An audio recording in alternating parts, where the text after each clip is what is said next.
We want to get you caught up on some of the other news of the day, including that major summit between President Trump and Russian President Vladimir Putin.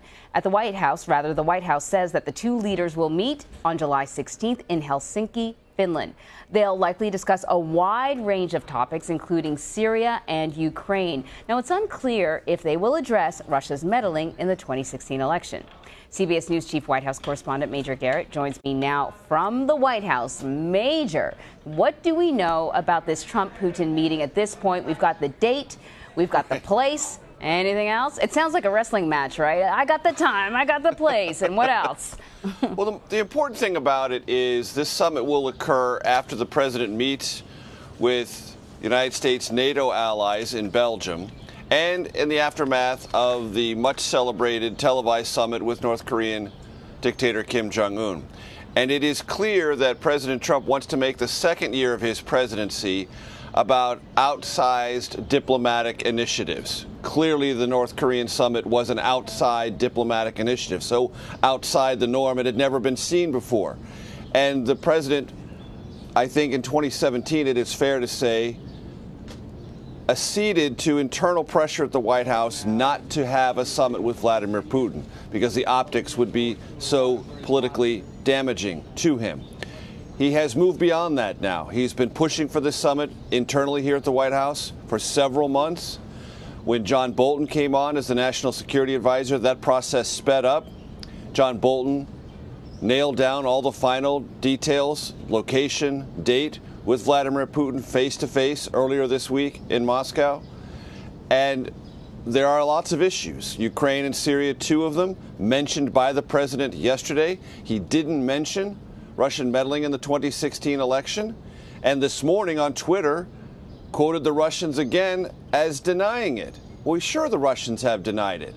But the U.S. intelligence community in many different ways has said the meddling was real, and it is probably at some level continuing in the 2018 midterm elections. The president simply has not put his voice behind that conclusion or the power of the U.S. government behind getting Russia to either admit it or change its behavior. So that will be, whatever else the president does or doesn't do, be a backdrop for this Helsinki summit. And I'm going to guess before we get to Helsinki, this administration will spend a good deal of time describing this summit as a get-to-know-you session, one where Vladimir Putin will take stock of this, the administration will argue, I predict, stronger American president and a marked difference from the attitude and deportment and methodologies of Barack Obama, arguing that Russian President Vladimir Putin will have more respect for this strong American leader, President Trump. All of that, I think, will be at the rhetorical level.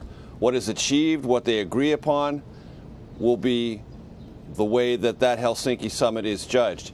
It's worth pointing out, Anne-Marie, that a year ago, the United States and Russia, without President Putin and President Trump meeting directly, did agree on some aspects of what to happen in Syria, agreeing with the Jordanian government about an area that was going to be a deconfliction zone. Russia's been violating that recently in very demonstrable ways. So, as an agreement that the U.S. had with Russia on Syria, with Jordan, a key U.S. ally, operationally, visibly being violated right now. That's also something that will be part of the conversation leading into this summit.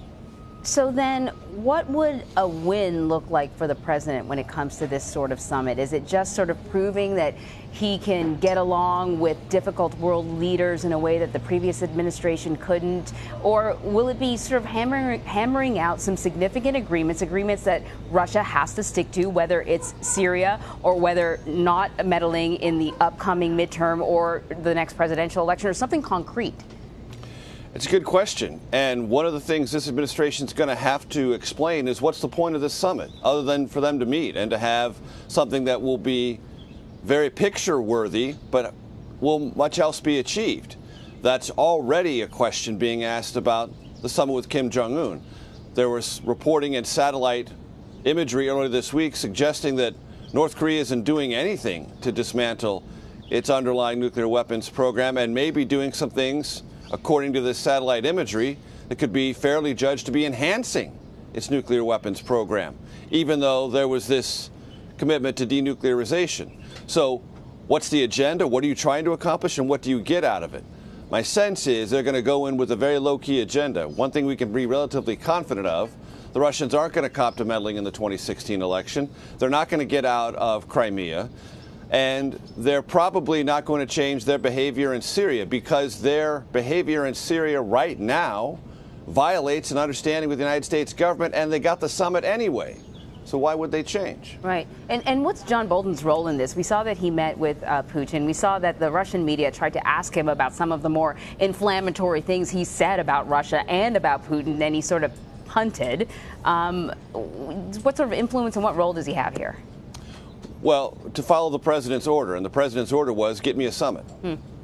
And John Bolton has a lot of rhetoric about Russia. And the only defense he has now, that was then, this is now, I work for the president wants a summit, we'll have it, and we'll see what these leaders can accomplish. There are those in the Trump base who believe that there can be, and there ought to be, a stronger U.S.-Russia alliance against ISIS, against forces of terrorism or jihad around the world, and that on energy and other issues there can be more cooperation.